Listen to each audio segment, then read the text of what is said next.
changer. Demain, tout ira mieux, tu verras. Je vous ai compris. Je vous parle de solidarité avec les étudiants et les ouvriers, et vous me parlez travelling et gros blancs. Dépêchons-nous, je n'ai que quelques heures. Si vous êtes pris de désespérance, balayez tout cela. Oblige à comprendre au lieu de juger. Restez avec et gardez la tête haute. Bienvenue dans Un point nommé, le podcast qui part à la rencontre de ceux qui s'interrogent. Quel que soit leur âge ou leur profession, mes invités s'engagent et proposent une nouvelle manière d'appréhender la société. Mes invités du jour sont des parasites. Engagés écologiquement et socialement, ils avaient un rêve, lancer leur festival de musique. En quelques années, leur collectif a parcouru beaucoup de chemins. Multipliant les actions et les événements dans les Hauts-de-France, ils s'ancrent dans un processus social et solidaire. Aujourd'hui, ce sont Hugo et Polo du collectif Parasite qui arrivent à point nommé. Donc merci d'avoir accepté mon invitation pour à point nommé. Vous faites partie du collectif Parasite qui est aujourd'hui implanté à Lille. Et donc c'est une association de loi 1901. Et vous avez pour but de valoriser et développer du lien social à travers des actions pédagogiques et culturelles. Et donc est-ce que vous pouvez un peu nous parler de l'histoire de l'association ? Alors, là, tu as dit qu'on était implanté à Lille, donc oui, on a nos bureaux, on est aujourd'hui à Lille. Nos bureaux administratifs se trouvent à Lille, mais on est une association où son siège social est situé à Landrecies. Landrecies, c'est dans l'Avesnois, du côté de Maroilles, en direction de Le Quesnoy. Et donc, on a beaucoup d'actions qui se passent là-bas et aussi des actions qui se passent à Lille. Parce que un des gros objectifs de l'association, c'est de faire des liens entre la métropole et la ruralité. On trouve ça intéressant, comme on habitait à Lille, on a habité à Lille, on trouve ça intéressant de garder ce lien entre ces deux territoires. On a créé l'association en 2011, dans le but de créer un festival de musique pluridisciplinaire. Le but étant de faire un festival parce qu'on aimait bien y aller, on aimait bien participer à des festivals, et donc on voulait créer le nôtre, on avait tous 18 ans. Et on devait aussi trouver des moyens de se financer, de s'autofinancer. Donc en fait, on a commencé à faire quelques vidéos, on a fait des chantiers participatifs, on a fait d'autres choses qui nous ont ramené un peu d'argent. Et aujourd'hui, ces activités sont devenues nos actions. Aujourd'hui, on est salarié, donc Polo qui est salarié, moi je suis salarié. Donc on va peut-être dire ce qu'on fait. Moi, donc, du coup, dans l'association, je m'occupe principalement de la vidéo et du développement des médias dans l'association. Je m'occupe essentiellement de la vidéo et sur le festival, du coup, de l'organisation un peu globale aussi. De l'agencement. Puis la vidéo aussi, parce qu'on crée une émission pour promouvoir le festival qui s'appelle la Parasite TV. Et l'année dernière, on a fait 5 émissions qui sortaient une fois par semaine. Et il y a une troisième personne, qui est François, qui lui s'occupe plutôt de la coordination générale, et un peu tout ce qui est administration de l'association. Alors pour expliquer un petit peu, aujourd'hui, on est découpé en 4 pôles d'activité. Donc le pôle média, dont on fait partie. Donc l'objectif de ce pôle média, c'est de réaliser des supports audiovisuels pour les associations, plutôt à vocation des associations et des acteurs de l'économie sociale et solidaire. Ensuite, on a un pôle qui s'appelle le pôle action culturelle. Donc ça, c'est toutes nos actions culturelles. Donc on fait le festival, ça rentre dedans. Ensuite, on fait un autre événement en septembre qui se déroulera dans un verger dans l'Avesnois aussi. On commence à connaître pas mal de monde, pas mal d'associations, et on entre dans des réseaux de plus en plus. Donc cette dynamique de réseau, on la trouve très importante et intéressante, et on la développe de plus en plus. Donc on fait partie d'un nouveau réseau qui s'appelle le PIVA, le point d'information à la vie associative.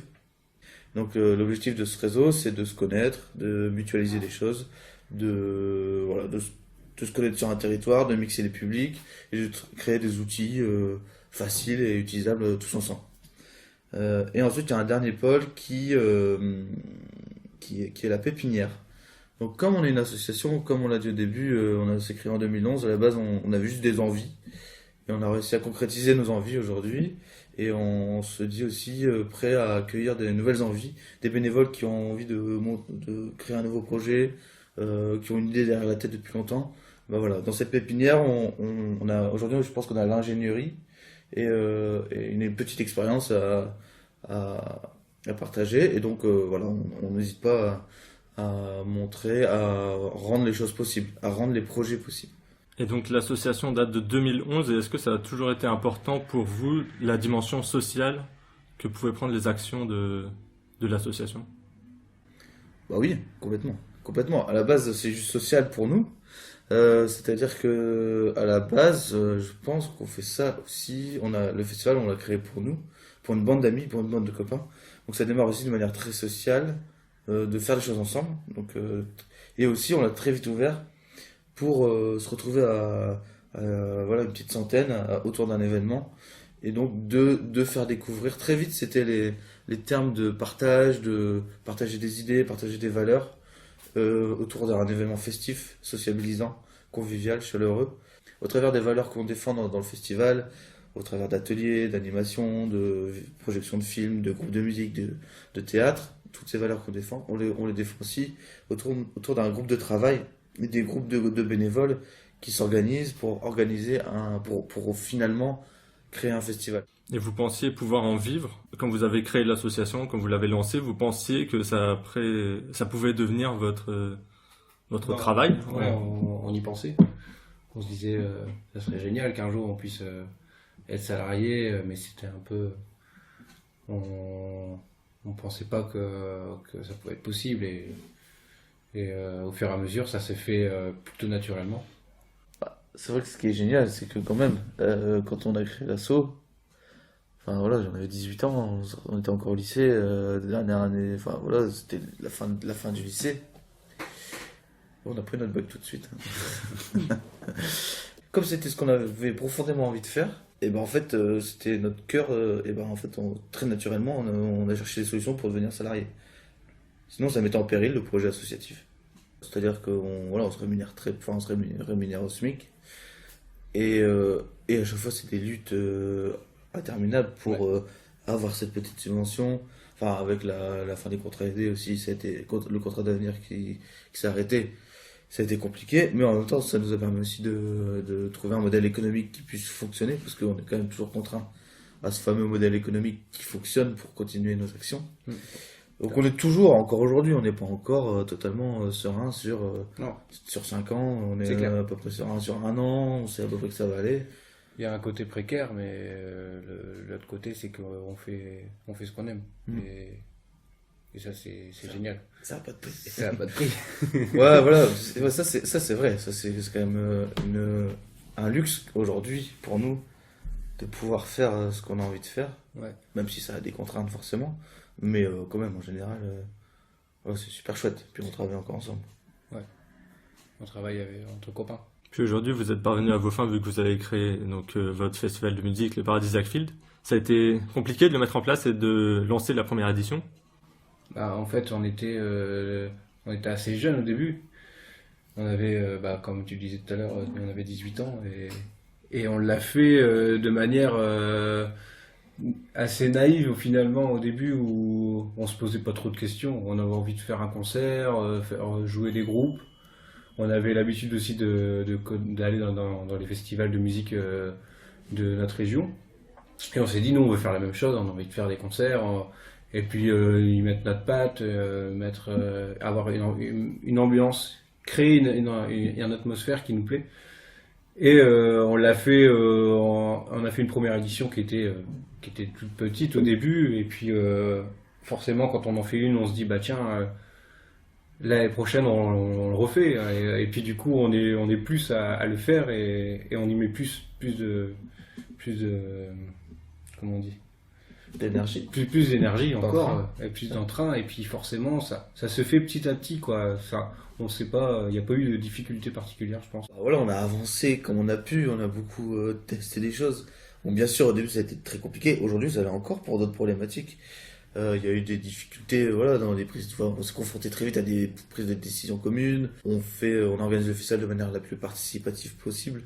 avec des valeurs communes, avec qu'est-ce qu'on défend, dans quoi on s'engage, à travers de ce festival, qu'est-ce qu'on veut défendre, qu'est-ce qu'on montre au public. Donc tout ça, c'est des questionnements. Et moi, j'aime bien dire tout le temps, de toute façon, c'est en faisant qu'on apprend, donc faisons. Faisons, on peut se tromper. De toute façon, voilà. Ce qui est bien aussi, c'est qu'on pouvait se tromper, mais on a toujours été aussi épaulé par d'autres structures. Donc voilà, on avait quand même des personnes un peu phares qui, si on faisait trop de conneries, je pense qu'ils nous l'auraient dit aussi, quoi.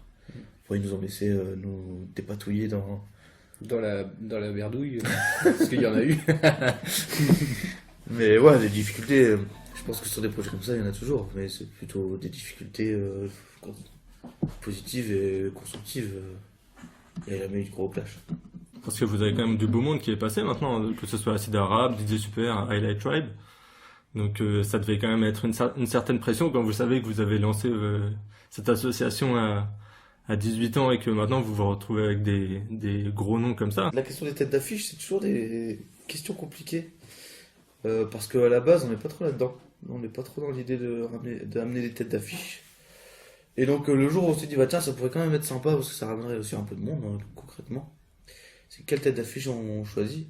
Et bon, voilà, il y a quand même ce choix dans Highlight Tribe, Acide Arabe, des personnes quand même avec une identité. Du coup, c'est quand même des personnes, on pense, qui sont assez chouettes aussi. C'est des humains intéressants. Et ça a été à chaque fois des belles rencontres. Mais en effet, ça a demandé du passer du festival où il n'y a que des amateurs, ou presque des semi-pros, à accueillir un groupe comme Highlight Tribe, donc avec des questions très pragmatiques qui sont où est-ce qu'on les loge, voilà, les mecs qui demandent de manger ça. Voilà, c'est accueillir, c'est gérer un son, gérer une scène, donc ça aussi, ça engendre pour nous des coûts supplémentaires en logistique, en une personne, un ingé son qui sait quoi faire, des gens qui savent parler le même langage. Et donc très vite, voilà, c'est comment un festival se professionnalise par cette tête d'affiche. Il y a quand même des questions qui se posent à ce moment-là, de se dire est-ce que c'est pour ça qu'on va faire le festival, pour se galérer pendant 6 mois à faire des fiches techniques, à savoir comment à se prendre la tête avec l'hôtel parce qu'il est pas arrivé à l'heure et un machin. Plutôt, voilà, est-ce que c'est ça qu'on a envie de faire, ou est-ce qu'on a envie de rester un festival où on profite aussi, où il y a moins de problématiques. Et voilà, donc nous, aujourd'hui avec le Paradise Field, on est quand même dans cet entre-deux où on veut pas tomber dans une grosse machine et se retrouver dans un bureau pendant 3 jours à passer des coups de fil parce qu'il y a des choses à régler tout le temps. Mais voilà, de bien garder cette dimension conviviale, très humaine, avec des gens, avec pas trop de monde. Tout en étant un festival assez conséquent aussi, avec une vraie patte. Parce qu'aujourd'hui, on peut dire qu'on a réussi à développer une forme de patte et d'univers dans lequel on aime bien emmener les gens. Et ça nous est cher aussi. C'est clair, et ça, c'est justement sur le fait qu'on y est pendant 3 mois avant, sur le lieu pour construire. On vit ensemble, tous les jours, on s'exprime, on construit, et du coup ça fait c'est ça qui crée la patte du festival, parce qu'en général je pense que ça se fait pas énormément dans la plupart des festivals. C'est important pour vous la musique dans vos événements ou même dans les travaux que vous mettez en place tout au long de l'année? C'est quelque chose qui vous anime? Oui, c'est super important parce que c'est le lien, en fait c'est le lien de départ. C'est le lien de départ. Après, moi particulièrement, je joue pas de musique. Je suis pas un mélomane, franchement, j'écoute pas énormément de musique.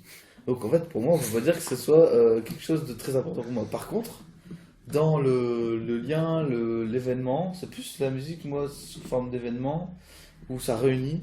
Donc c'est plutôt ça qui fait le lien, la découverte de choses, qui fait que la musique est très importante. Parce qu'en fait, c'est l'élément convivial. Et qui fait qu'on va se bouger. Et donc, après, dans l'association, comme toi, vous êtes beaucoup plus musicien que... Moi, pour ma part, c'est vrai qu'au tout début, quand on a monté le premier festival, on avait des groupes de musique, dont moi j'en faisais partie aussi, et on s'est fait jouer. C'était le premier concert, c'était nous. Et puis au fur et à mesure, voilà, on a commencé à aller chercher aussi des groupes de la Benoît, et puis groupe locaux. Mais du coup, la dimension des groupes, ouais, ça dépend des personnes dans l'asso, mais en fait, pour ce qui est du choix des groupes, c'est très, les décisions sont souvent faites de manière collective. On fait, par exemple, pour le festival, on fait des sessions d'écoute où on est une vingtaine, où par exemple, on a sélectionné une centaine de groupes, des groupes qui nous ont démarché ou qu'on a des coups de cœur. Au début, on demande quand même à tout le monde de nous envoyer. Voilà, On demande à tout le monde de nous envoyer tous les groupes qu'ils veulent. voilà, les coups de cœur de chacun. Et Après, il y a 2 personnes un peu référentes qui, quand même, font une présélection de 50 groupes. c'était 50, Je crois que qu'on c'est avait fait. 50. Et du coup, après, quand on est tous réunis et on choisit, on fait la programmation. On essaie de faire la programmation tous ensemble. Donc, c'est ça aussi la particularité de l'asso. On a organisé un festival pour faire jouer un peu les copains qui faisaient de la musique. Et du coup, les deux se sont assemblés, et là, ça a fait fusion. Et donc, du coup, c'est vraiment cette collaboration, entre guillemets. Non, mais voilà, ce mélange des deux qui s'est fait et qui a fait que le festival a existé et qui était intéressant aussi, quoi. Avec toujours cette envie de s'ouvrir aux autres formes d'art, aux autres formes artistiques. Ouais. Bah ça, au départ, c'était plutôt... oui, non, en fait, si. C'est vrai, dès le début, on a dit, on va faire une exposition. Enfin, c'était un peu bête. On va faire une exposition, on va faire un cinéma. Ouais, mais je me souviens, au premier festival, et pourtant, je retrouvais des comptes rendus. Et c'était drôle parce que, en fait, c'était les premiers comptes rendus des premiers festivals. Et tout de suite, c'était, bon, bah alors, on va parler des OGM et des machins. Et donc, du coup, on va profiter, on va faire une expo là-dessus. Et donc, on va parler de ça, d'huile de palme. Voilà, il y avait tout de suite des trucs très engagés, quoi. Et de se servir du festival comme moyen de communication et de parler d'un sujet. Et ça, tout de suite, ça nous a intéressés. Donc ouais, il y a eu tout de suite une démarche pluridisciplinaire de mêler plusieurs arts. C'est vrai, t'as raison. Il y avait un cinéma, dans la deuxième année, il y avait déjà un cinéma. Ouais. Et aussi la musique variée, éclectique, très éclectique. On voulait vraiment avoir tous les groupes, tous les styles de musique possibles. Bon, après... Au fur et à mesure aussi, on a commencé à avoir des codes sur le théâtre. Ouais, Et commencé à fréquenter aussi des festivals de théâtre, des festivals d'art de rue. Et de là, on a amené aussi le théâtre au fur et à mesure dans le festival, dans les dernières éditions. Et tu parlais d'engagement. Vous vous considérez comme engagé par les actions que vous menez? Alors, le terme d'engagement est quand même un terme... il y a différents engagements possibles, il y a différentes notions d'engagement. Il y a l'engagement, on peut parler de militantisme aussi, d'être militant. Oui, forcément, il y a une forme d'engagement, il y a, enfin, je veux dire, de militantisme et en tout cas d'exprimer des choses. Donc, notre forme d'engagement, elle est peut-être d'exprimer des choses, des opinions, en tout cas, d'apporter une réflexion. Et dans l'engagement, c'est aussi de montrer pour nous, je pense que c'est montrer que c'est possible et de casser un peu les codes de manière générale. Je m'explique. Un exemple très pragmatique, par exemple, c'est la question du végétarien. Voilà, dans un festival, on mange, tout le monde mange. Donc, il y a la question de manger de la viande, pas manger de la viande. Ça, c'est un type d'engagement qu'on a, qui est pas total, parce que par contre, c'est des grands débats entre nous. Donc, ça prouve une forme d'engagement personnel de chacun.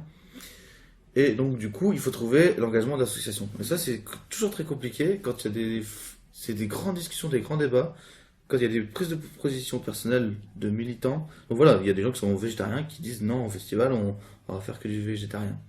Il y a des gens qui mangent pas forcément de la viande, mais qui en mangent, qui sont pas des grands carnivores, parce que je pense qu'aujourd'hui, il n'y a plus de grands carnivores qui disent je mange un beefsteak par jour dans mon assiette. Bon.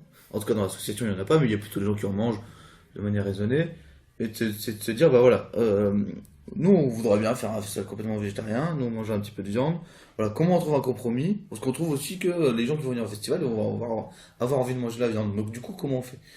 Et donc du coup cette année on avait décidé de faire acheter quand même quelques morceaux de viande, de faire plein de propositions végétariennes, et de faire quelques saucisses quand même pour la personne un peu frustrée, ou si t'as besoin de manger une saucisse, t'as envie de manger une saucisse, t'as le droit. Et du coup, voilà, cette forme d'engagement, elle est là, dans les choix, c'est-à-dire qu'on va essayer de bien réfléchir et comment on peut avoir un impact. En tout cas, là, en faisant les menus de cette manière-là, on montrait que c'était possible et en mettant en avant plutôt les plats végétariens. Et voilà, donc le faire déjà, c'est une forme d'engagement. Et après, c'est de l'engagement dans ce qu'on défend, dans ce qu'on fait tous les jours, c'est-à-dire un mode de vie. Comment dire, après aussi à qui on s'adresse, avec qui on travaille, avec qui on ne travaille pas. Parce que dans l'association, on a déjà refusé de travailler avec, de recevoir des subventions de banques, par exemple. Mais vraiment, voilà, ils nous le proposaient. Et on avait fait le choix de dire, bah non, parce qu'on cautionne pas ça, on n'accepte pas ça. Bon, après, c'était il y a longtemps. Et voilà. Et après, nous, dans la vidéo, c'est une forme d'engagement à qui on s'adresse, pour qui on fait les choses. Le thème du festival, c'était quand même l'habitat. Et du coup, oui, il y avait un fort engagement quand même pour ce qui est de comment on peut habiter autrement, comment on peut cultiver autrement. Et puis, voilà, surtout, comme tu disais, sortir des codes un peu. Après, il y a un engagement fort aussi qui est engagement sur le développement durable, l'impact environnemental. Ça, c'est quelque chose qu'on a toujours eu et qu'on a toujours fait, ou au mieux. Enfin, en tout cas, on n'est pas non plus, on a fait des erreurs et on peut pas, voilà, on a fait au maximum. Donc, les toilettes sèches, les gobelets en plastique, on va faire du tri sélectif. Tout ça, c'est des engagements, qui sont, comme on l'a toujours fait, en fait, on pense plus que c'est un engagement. Donc voilà, donc tout ça, c'est des engagements, je pense, qui se mêlent. Et en fait, au fond, et dans toutes nos actions, il y a des engagements très humains. En fait, je pense qu'il y a une dimension très humaine dans tout ce qu'on fait, parce qu'en fait, on s'écoute entre nous. On ne travaille pas avec n'importe qui. Enfin, avant de travailler avec quelqu'un, on regarde qui c'est la personne, pourquoi on le fait. Des démarches militantes et environnementales fortes. L'actualité, ça impacte vos choix, vos décisions et votre travail? Forcément, oui, il y a forcément un impact. Il y a forcément un impact. Non, les valeurs qu'on défend, elles se font pas en fonction de l'actualité, ça c'est clair. Parce que les valeurs qu'on défend, on les défend depuis le début, et depuis que c'est à peu près les mêmes, quand je parlais d'humain, d'écologie, d'environnement, d'échange, tout ça c'est quand même des valeurs qu'on défend depuis tout le temps. Après, un festival écologique, on l'a toujours été. On n'a pas attendu, on s'en fiche d'avoir attendu ou pas. Mais non, on l'a toujours été, Par contre, ce qui est chouette, c'est qu'il y a peut-être plus de gens qui répondent présent, qui comprennent. On dit pas qu'on a raison, qu'on sait tout, Ah non, etc. mais nous, c'est clair que On apprend nous, énormément. en tant que bénévole, quand on fait le festival, on apprend, chacun apprend parce que il y en a toujours un qui est plus sensible à comment utiliser un savon ou un autre qui a l'habitude d'utiliser des toilettes normales et qui du coup est amené à plus utiliser des toilettes sèches, ou quelqu'un d'autre qui, bon, bah, ça arrive pas chez nous, mais qui va acheter des papiers ou qui a un rapport avec les poubelles. Bah si, forcément, ouais. En fait, on apprend nous-mêmes. Du coup, on arrive à un idéal écologique du festival qu'on fait pas forcément chez nous, mais du coup qui nous sensibilise aussi de manière personnelle.